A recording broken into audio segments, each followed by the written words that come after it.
Assalamu alaikum. In this video, how to make a rounded triangle in Photoshop. Let's begin.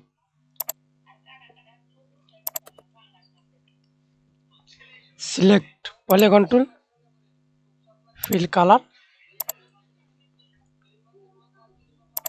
sides 3, smooth corners, check mark, press enter. Then drag on your mouse, rounded triangle. Again, create a new layer without fill, only stroke color, press enter. Increase the size.